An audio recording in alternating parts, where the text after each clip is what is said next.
आप एक विरोधाभास में जी रहे हैं। आप जितना अधिक मजबूत बनने की कोशिश करते हैं, उतना ही अधिक बोझ महसूस करते हैं। जितना अधिक आप सब कुछ नियंत्रित करने की कोशिश करते हैं, उतना ही अधिक आपका जीवन नियंत्रण से बाहर महसूस होता है। ये आधुनिक पुरुष की त्रासदी है। उसे सिखाया जाता है कि उसे सब कुछ अपने कंधों पर उठाना है, लेकिन कोई यह नहीं सिखाता कि उस बोझ के नीचे कुचले बिना कैसे चलना है। ये वीडियो आपको और अधिक मेहनत करने के लिए नहीं कहेगा। ये आपको कम करने के लिए कहेगा। ये आपको एक छिपे हुए सत्य से परिचित कराएगा, जिसे इतिहास के सबसे महान विचारकों और नेताओं ने समझा, लेकिन आज की दुनिया ने जिसे भुला दिया है। यह स्टोसिज्म का आधुनिक अनुप्रयोग है, भावनात्मक बोझ से मुक्ति का विज्ञान। हम उस मानसिक गलती को उजागर करेंगे जो 99% पुरुष करते हैं, और आपको उस 1% में शामिल होने का रास्ता दिखाएंगे जो वास्तव में स्वतंत्र है। नीचे टिप्पणी करें और मुझे बताएं, आपकी परिभाषा में मजबूत पुरुष होने का क्या मतलब है। हम इस वीडियो के अंत तक आपकी इस परिभाषा को हमेशा के लिए बदल देंगे। आइए समस्या को सीधे स्वीकार करें। आप जले हुए हैं। आप भावनात्मक रूप से थक चुके हैं। काम का दबाव, परिवार की उम्मीदें, सामाजिक अपेक्षाएं, यह एक अंतहीन हमला है। आपको एक ही समय में संवेदनशील और सख्त प्रदाता और उपस्थित पिता, महत्वाकांक्षी और संतुष्ट होने के लिए कहा जाता है। यह एक ऐसा खेल है जिसे जीतने के लिए नहीं बनाया गया है, और आप इसे अकेले खेल रहे हैं, ये दिखावा करते हुए कि सब कुछ ठीक है। ये आपकी गलती नहीं है। ये उस स्क्रिप्ट का परिणाम है जो आपको सौंपी गई है। एक ऐसी स्क्रिप्ट जो कहती है कि आपकी कीमत इस बात से तय होती है कि आप कितना बोझ उठा सकते हैं। लेकिन क्या होगा अगर मैं आपसे कहूं कि असली शक्ति बोझ उठाने में नहीं, बल्कि यह जानने में है कि कौन सा बोझ नीचे रखना है। स्टोइसिज्म इसी के बारे में है। यह भावनाओं को दबाने के बारे में नहीं है, जैसा कि कई लोग गलती से मानते हैं। यह उन्हें समझने और उन्हें नियंत्रित करने के बारे में है, ताकि वे आपको नियंत्रित न करें। यह उस मानसिक किले का निर्माण करने के बारे में है जिसे बाहरी दुनिया का कोई भी तूफान भेद नहीं सकता। शुरुआत स्टोइसिज्म के सबसे मौलिक सिद्धांत से करते हैं, नियंत्रण का द्वंद्व। यह एक सरल विचार है, लेकिन इसके निहितार्थ गहरे हैं। दुनिया में कुछ चीजें हैं जो आपके नियंत्रण में हैं, और कुछ चीजें हैं जो नहीं हैं। जो चीजें आपके नियंत्रण में हैं, वे हैं आपके विचार, आपके निर्णय, आपकी प्रतिक्रियाएं। जो चीजें आपके नियंत्रण में नहीं हैं, वे हैं बाकी सब कुछ। मौसम, अर्थव्यवस्था, दूसरे लोगों के विचार, यहां तक कि आपके शरीर के कुछ हिस्से भी। चला हुआ आदमी इन दोनों के बीच की रेखा को धुंधला कर देता है।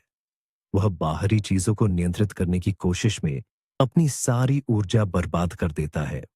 वह यातायात में चिल्लाता है, बाजार के उतार चढ़ाव पर चिंता करता है, और इस बात से परेशान रहता है कि दूसरे उसके बारे में क्या सोचते हैं। एक शक्तिशाली पुरुष, एक स्टोइक, अपनी ऊर्जा को केवल उसी पर केंद्रित करता है जिसे वह नियंत्रित कर सकता है, उसका अपना मन।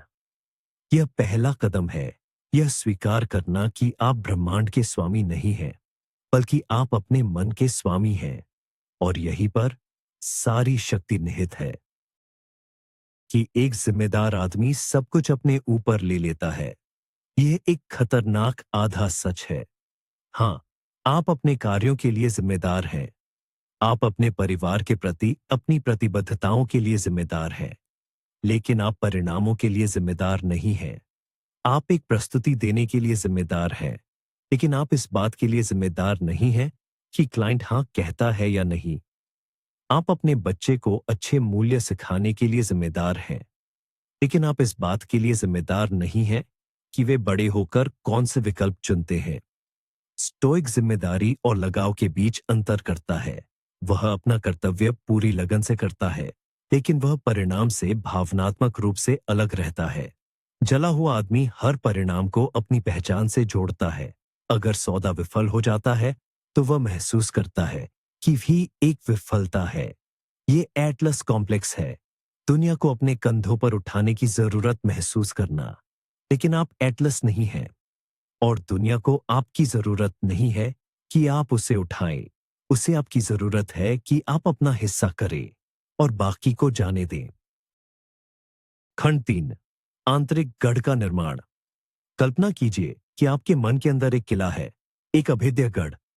बाहर जीवन का तूफान उग्र हो सकता है, आलोचना, असफलता, विश्वासघात। लेकिन आपके आंतरिक गढ़ के अंदर शांति है। शांति, यही वह है जिसे स्टोइक आंतरिक गढ़ कहते हैं। ये कोई भौतिक स्थान नहीं है, बल्कि एक मानसिक स्थिति है।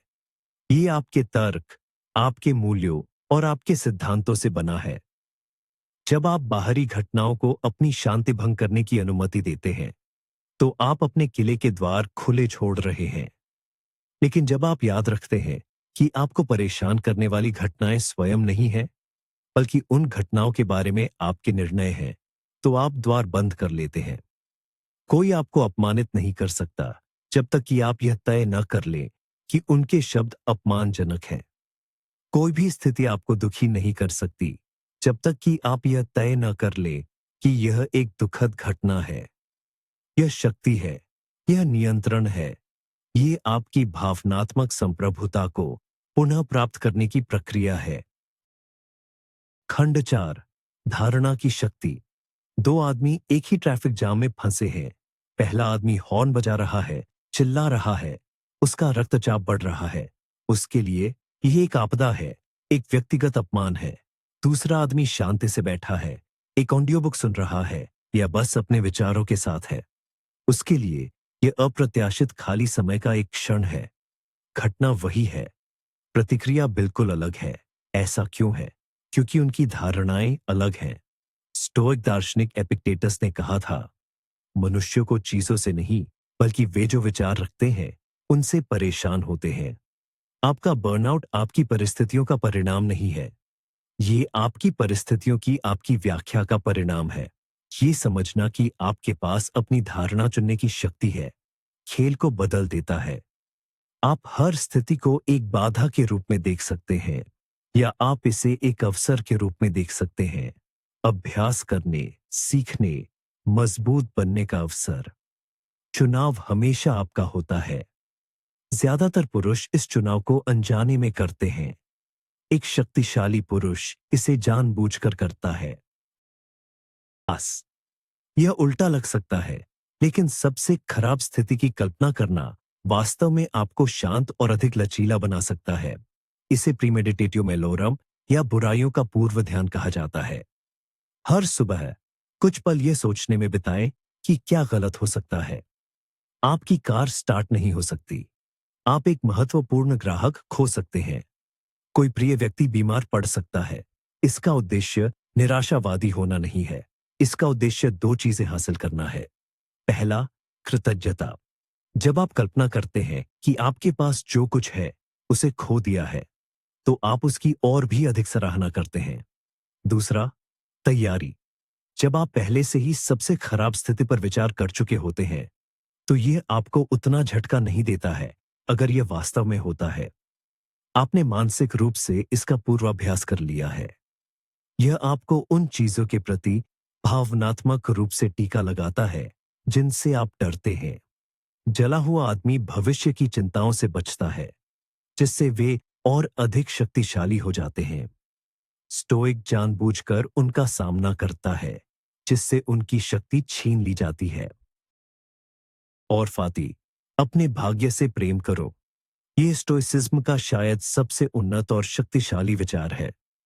ये केवल बुरी चीजों को सहन करने के बारे में नहीं है, यह उन्हें स्वीकार करने के बारे में है। नहीं, इससे भी अधिक, ये उनसे प्रेम करने के बारे में है। ये समझने के बारे में है कि आपके जीवन में जो कुछ भी होता है, अच्छा या बुरा, वह आपके चरित्र को आकार देने का एक अवसर है। जब आप नौकरी खो देते हैं, तो ये केवल एक झटका नहीं है। ये आपकी लचीलापन और अनुकूलनशीलता का परीक्षण करने का एक अवसर है। जब कोई रिश्ता खत्म हो जाता है, तो यह केवल दिल टूटना नहीं है, ये आत्म प्रतिबिंब और विकास का एक अवसर है। अमोर फाती का अभ्यास करने का मतलब है यह विश्वास करना कि ब्रह्मांड आपके खिलाफ नहीं है। ये आपके लिए है, भले ही यह उस समय ऐसा न लगे। ये मानसिकता आपको पीड़ित की भूमिका से मुक्त करती है और आपको अपने जीवन की कहानी के नायक के रूप में स्थापित करती है। आप जो कुछ भी होता है, उसे ईंधन के रूप में उपयोग कर सकते हैं। यही परम मानसिक कीमिया है, दर्द को ज्ञान में और बाधा को अवसर में बदलना। आत स्वैच्छिक असुविधा का मूल्य। हमारा आधुनिक समाज आराम के लिए बनाया गया है। हम चरम तापमान से बचते हैं। हम अपनी उंगलियों पर भोजन प्राप्त कर सकते हैं। हम शारीरिक परिश्रम से बच सकते हैं। लेकिन ये आराम एक कीमत पर आता है। यह हमें नरम बनाता है। यह हमारी सहनशीलता की सीमा को कम करता है। स्टोइक इसे समझते थे और उन्होंने जानबूझकर असुविधा की तलाश की। वे ठंडे पानी से नहाते थे। वे समय समय पर उपवास करते थे। वे सख्त फर्श पर सोते थे। इसका उद्देश्य खुद को दंडित करना नहीं था। इसका उद्देश्य खुद को मजबूत करना था, मन और शरीर दोनों को। जब आप स्वेच्छा से छोटी छोटी कठिनाइयों को गले लगाते हैं, तो आप जीवन की बड़ी अनैच्छिक कठिनाइयों के लिए बेहतर तरीके से तैयार हो जाते हैं। जब आप जानबूझकर ठंडे स्नान करते हैं, तो अप्रत्याशित वित्तीय झटका उतना ठंडा महसूस नहीं होता है। जब आप जानबूझकर भूखे रहते हैं, तो आलोचना का डंक उतना दर्द नहीं करता है। यह छोटी छोटी लड़ाइयां चुनकर युद्ध के लिए प्रशिक्षण जैसा है। ये आपको याद दिलाता है कि आप जितना सोचते हैं, उससे कहीं अधिक मजबूत हैं। खंड 8 तर्क को अपना मार्गदर्शक बनाना। हमारी भावनाएं शक्तिशाली हैं, लेकिन वे अविश्वसनीय मार्गदर्शक हैं। वे हमारी गहरी असुरक्षाओं, हमारी अतार्किक आशंकाओं और हमारी क्षणिक इच्छाओं से प्रभावित होती हैं। जब भावनाएं पतवार पर होती है, तो जहाज चट्टानों से टकराने के लिए बाध्य होता है। स्टोइक का मानना था कि हमारा उच्चतम संकाय हमारा तर्क है। यह हमें भावनाओं के कोहरे को काटने और चीजों को स्पष्ट रूप से देखने की अनुमति देता है। जब आप क्रोधित महसूस करते हैं, तो तर्क आपसे पूछता है, क्या यह प्रतिक्रिया स्थिति के अनुपात में है? क्या यह मेरे लक्ष्यों को प्राप्त करने में मेरी मदद करेगी? जब आप चिंतित महसूस करते हैं, तो तर्क आपसे पूछता है, मैं किस चीज पर ध्यान केंद्रित कर रहा हूं, जो मेरे नियंत्रण में है या जो नहीं है? तर्क का उपयोग करने का मतलब ठंडा या भावनाहीन होना नहीं है। इसका मतलब है अपनी भावनाओं का स्वामी बनना, उनका गुलाम नहीं। यह आपके मन में एक शांत, स्थिर केंद्र विकसित करने के बारे में है, जो भावनात्मक तूफानों के बीच भी निर्णय ले सकता है। जला हुआ आदमी अपनी भावनाओं से बह जाता है। शक्तिशाली पुरुष उन्हें नेविगेट करने के लिए तर्क का उपयोग करता है। खंड 9 मेमेंटो मोरी। याद रखें कि आप मरेंगे। ये एक रुग्ण विचार की तरह लग सकता है, लेकिन यह वास्तव में जीवन को बदलने वाला सबसे शक्तिशाली अभ्यास है।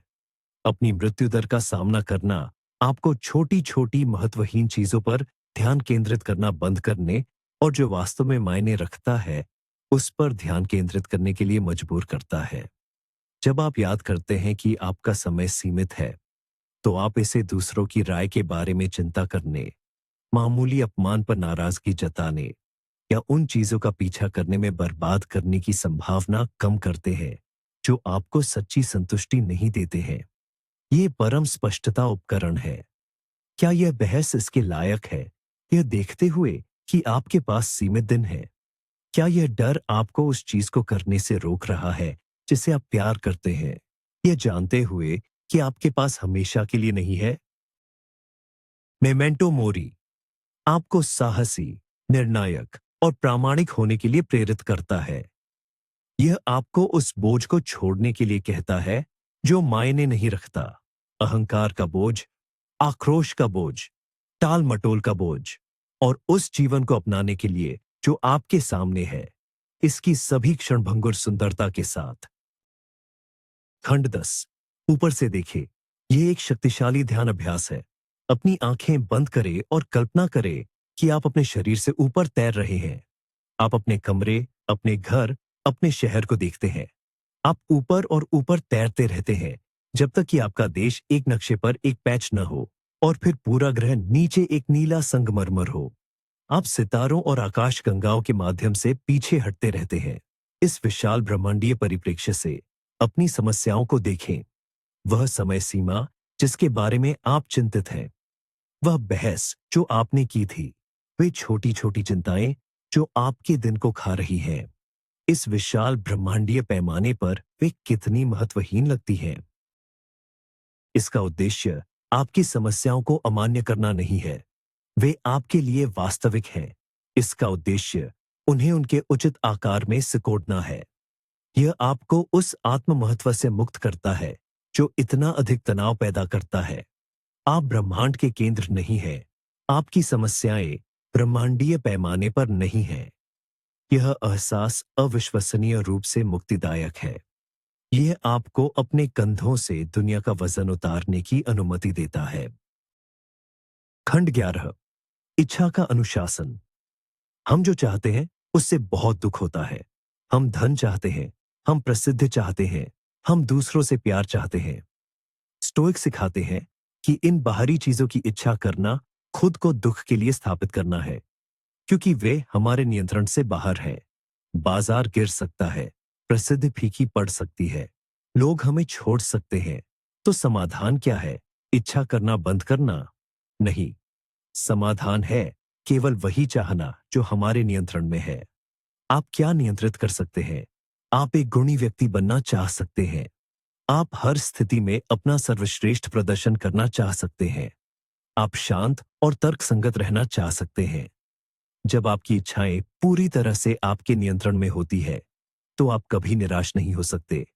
यह एक ऐसा खेल है जिसे आप हमेशा जीत सकते हैं।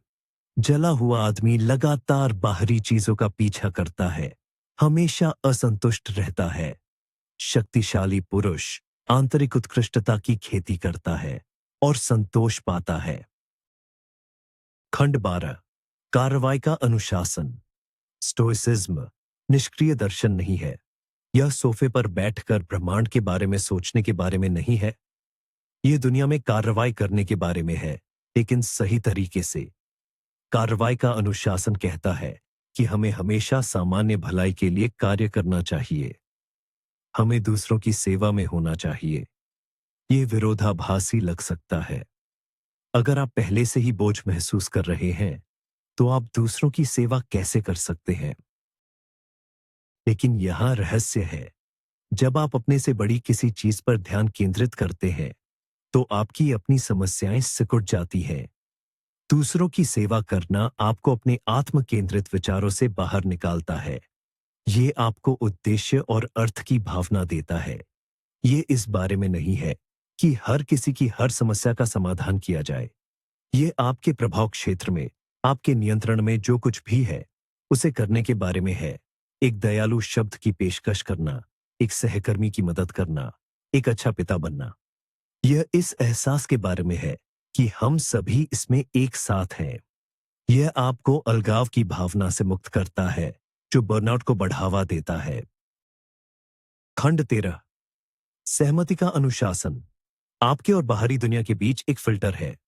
यह आपकी सहमति का संकाय है। यह चुनने की आपकी क्षमता है कि क्या विश्वास करना है। एक घटना घटती है, आपका बॉस आपको बताता है कि आपकी रिपोर्ट पर्याप्त अच्छी नहीं है, यह कच्चा डेटा है। अब आपकी पहली छाप, आपकी वृत्ति यह महसूस कर सकती है, मैं एक विफलता हूं, मेरा बॉस मुझसे नफरत करता है। सहमति का अनुशासन इस पहली छाप पर सवाल उठाने की क्षमता है। यह एक कदम पीछे हटने और पूछने की क्षमता है, क्या यह सच है या यह सिर्फ एक कहानी है जो मैं खुद को बता रहा हूं? आप इस प्रारंभिक निर्णय को अपनी सहमति देने से इनकार कर सकते हैं। इसके बजाय आप एक अधिक तर्कसंगत निर्णय चुन सकते हैं। मेरी रिपोर्ट में सुधार की आवश्यकता है। यह मेरे कौशल में सुधार करने का एक अवसर है। यह छोटा सा मानसिक बदलाव सब कुछ बदल देता है।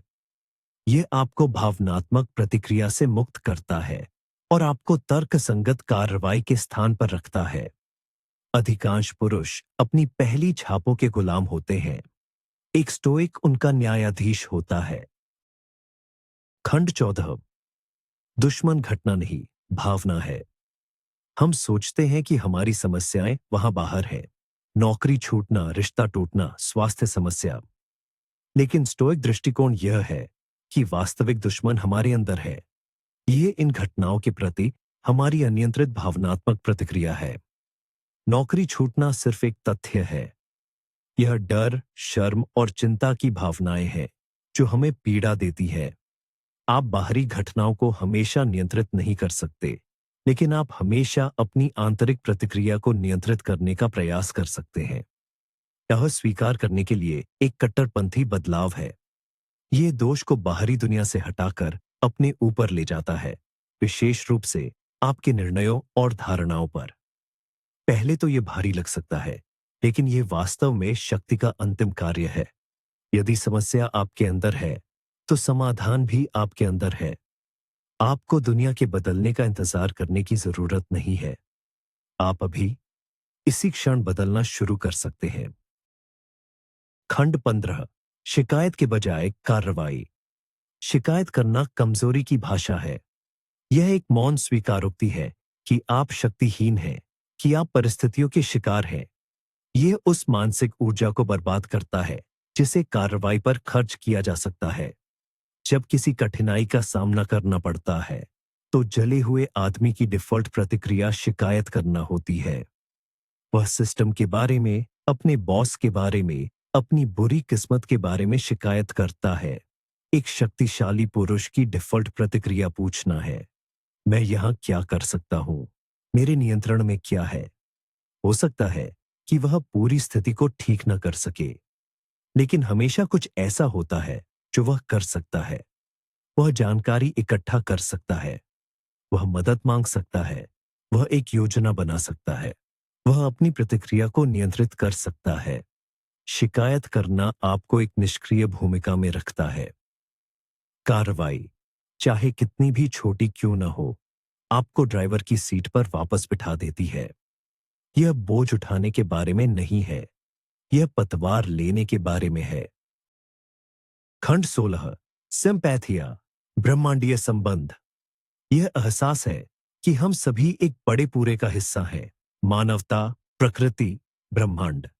यह विचार अलगाव की भावना का प्रतिकार करता है, जो अक्सर बर्नआउट का कारण बनता है। जब आप महसूस करते हैं कि सब कुछ मुझ पर है, तो आप भूल जाते हैं कि आप एक विशाल परस्पर जुड़े नेटवर्क का हिस्सा हैं। सिंपैथिया का अभ्यास करना दूसरों के प्रति सहानुभूति विकसित करना है। यह समझना है कि वे भी अपनी लड़ाई लड़ रहे हैं। यह प्रकृति में समय बिताना है। यह याद रखने के लिए कि आप एक बड़े पारिस्थितिकी तंत्र का हिस्सा हैं। यह आपके सामने आने वाली समस्याओं को एक बड़े परिप्रेक्ष्य में रखता है। आपकी व्यक्तिगत परेशानियां एक बड़ी ब्रह्मांडीय सिम्फनी में सिर्फ एक नोट है। यह आपको विनम्र बनाता है, लेकिन यह आपको मजबूत भी बनाता है। आप अकेले नहीं हैं, आप एक बड़े पूरे का हिस्सा हैं, और उस पूरे में एक ताकत है जिसे आप अपने भीतर खींच सकते हैं। खंड 17। होने और चाहिए के बीच का अंतर। हम अक्सर इस बात से दुखी होते हैं कि चीजें जैसी होनी चाहिए वैसी नहीं है। मेरे सहकर्मी को अधिक सक्षम होना चाहिए, मेरी पत्नी को मुझे बेहतर समझना चाहिए, जीवन को निष्पक्ष होना चाहिए। ये सभी निर्णय हैं जो वास्तविकता से टकराते हैं। स्टोइसिज्म हमें वास्तविकता को वैसे ही स्वीकार करने के लिए प्रोत्साहित करता है जैसे वह है, न कि जैसे हम चाहते हैं। इसका मतलब अन्याय को स्वीकार करना या सुधार के लिए प्रयास करना बंद करना नहीं है। इसका मतलब है कि अपनी भावनात्मक ऊर्जा को इस बात पर लड़ने में बर्बाद न करें कि क्या है। वास्तविकता से लड़ना हमेशा हारने वाली लड़ाई है। इसके बजाय स्वीकार करें कि क्या है। ठीक है, यह स्थिति है। अब मेरे नियंत्रण में क्या है? यह मानसिक बदलाव आपको निराशा के चक्र से बाहर निकालता है और आपको रचनात्मक समस्या समाधान के क्षेत्र में ले जाता है। आप उस ऊर्जा को पुनः प्राप्त करते हैं जिससे आप वास्तविकता के खिलाफ रेलिंग में खर्च कर रहे थे। खंड 18। सही सवाल पूछना। आपके विचारों की गुणवत्ता आपके जीवन की गुणवत्ता निर्धारित करती है, और आपके विचारों की गुणवत्ता अक्सर आपके द्वारा पूछे जाने वाले प्रश्नों द्वारा निर्धारित की जाती है। एक जला हुआ आदमी गलत सवाल पूछता है, ये मेरे साथ क्यों हो रहा है? यह इतना अनुचित क्यों है? ये सवाल आपको पीड़ित की मानसिकता में फंसा देते हैं। एक स्टोइक बेहतर सवाल पूछता है, यह मुझे क्या सिखा रहा है? मैं इसका उपयोग सद्गुण का अभ्यास करने के लिए कैसे कर सकता हूं? इस बाधा में क्या अवसर छिपा है? ये प्रश्न आपको एक सक्रिय, सीखने की मानसिकता में डालते हैं। वे आपको किसी भी स्थिति में अच्छाई खोजने के लिए प्रशिक्षित करते हैं। वे आपको नियंत्रण वापस देते हैं। अपनी आंतरिक बातचीत को बदलना सबसे शक्तिशाली चीजों में से एक है जो आप कर सकते हैं। उन सवालों पर ध्यान दें जो आप खुद से पूछते हैं, खासकर जब आप तनाव में हो। क्या वे आपको सशक्त बना रहे हैं या वे आपको शक्तिहीन कर रहे हैं? खंड 19, मौन और शांति का मूल्य। हम शोर की दुनिया में रहते हैं। निरंतर सूचना, निरंतर सूचनाएं, निरंतर राय। यह मानसिक अव्यवस्था भारी है और बर्नआउट में बहुत बड़ा योगदान देती है। स्टोइक मौन और शांति के मूल्य को समझते थे। मार्कस ऑरेलियस ने अपने आंतरिक गढ़ में पीछे हटने के बारे में लिखा था। ये आपके मन को रीसेट करने, रिचार्ज करने और फिर से केंद्रित करने का समय है। आपको एक मठ में जाने की जरूरत नहीं है। ये हर दिन कुछ मिनटों के लिए सचेत रूप से डिस्कनेक्ट करने जितना सरल हो सकता है। कोई फोन नहीं, कोई स्क्रीन नहीं, कोई बात नहीं, बस आप और आपके विचार। इस शांति में आप स्पष्टता पाते हैं। आप शोर से सार को अलग करना सीखते हैं। आप अपनी भावनाओं को उन्हें नियंत्रित करने के बजाय उनका निरीक्षण करना सीखते हैं। आज की दुनिया में मौन एक विलासिता नहीं है, यह एक आवश्यकता है। यह वह कैनवास है जिस पर एक अच्छी तरह से जांचा गया जीवन चित्रित किया गया है। खंड 20, इन सिद्धांतों को एकीकृत करना। यह ज्ञान केवल बौद्धिक नहीं है, यह एक अभ्यास है। यह कुछ ऐसा है जो आप हर दिन करते हैं। यह सुबह में नकारात्मक विजुअलाइजेशन का अभ्यास करने में है। यह पूरे दिन अपनी धारणाओं पर सवाल उठाने में है। यह शाम को अपने कार्यों पर विचार करने में है। यह पूछते हुए, आज मैंने कहाँ अच्छा किया, मैंने कहाँ संघर्ष किया, मैं कल कैसे बेहतर हो सकता हूं। ये एक मांसपेशी बनाने जैसा है। आप इसके बारे में सिर्फ एक किताब नहीं पढ़ते हैं, आप जिम जाते हैं लगातार। स्टोइसिज्म आपका मानसिक जिम है। हर बार जब आप क्रोध के बजाय धैर्य चुनते हैं, हर बार जब आप शिकायत के बजाय कार्रवाई चुनते हैं, हर बार जब आप बाहरी सत्यापन के बजाय आंतरिक अखंडता चुनते हैं, तो आप एक और प्रतिनिधि कर रहे हैं। समय के साथ यह आसान हो जाता है। यह आपकी डिफॉल्ट सेटिंग बन जाती है। आप वह व्यक्ति बन जाते हैं जो बोझ नहीं उठाता, बल्कि वह जो बुद्धिमानी से नेविगेट करता है। आप वह 1% पुरुष बन जाते हैं जो वास्तव में स्वतंत्र है। तो हम यहां हैं, यात्रा के अंत में। हमने नियंत्रण के भ्रम से लेकर अपने भाग्य से प्रेम करने तक सब कुछ कवर किया है। यदि आप केवल एक चीज याद रखते हैं, तो इसे ये होने दें। आप जो बोझ महसूस करते हैं, वह दुनिया का वजन नहीं है। यह आपकी अपनी धारणाओं, आपके अनियंत्रित निर्णयों और आपके गलत विश्वासों का वजन है। सच्ची ताकत सब कुछ ढोने में नहीं है, यह जानने में है कि क्या आपका है और क्या नहीं। आज आपने उस 1% पुरुषों के ऑपरेटिंग सिस्टम में एक झलक देखी है। यह आसान नहीं है, लेकिन यह सरल है, और यह आपको वह देने का वादा करता है जो आप वास्तव में चाहते हैं। बाहरी अराजकता के बीच आंतरिक शांति, भावनात्मक स्वतंत्रता, अटूट शक्ति। अपने कंधों से वजन उठता हुआ महसूस करें। यह वास्तविक है, यह संभव है, यह आपकी पहुंच में है। इस यात्रा में मेरे साथ शामिल होने के लिए धन्यवाद। यदि इस वीडियो ने आपके साथ प्रतिध्वनित किया है, यदि आप इस रास्ते पर आगे बढ़ने के लिए तैयार हैं, तो इस चैनल को सब्सक्राइब करें। आप अकेले नहीं हैं। अब मैं आपको एक अंतिम प्रश्न के साथ छोड़ता हूं। आज आप कौन सा एक बोझ जानबूझकर नीचे रखने का चुनाव करेंगे? अपना उत्तर नीचे टिप्पणी में छोड़ दें।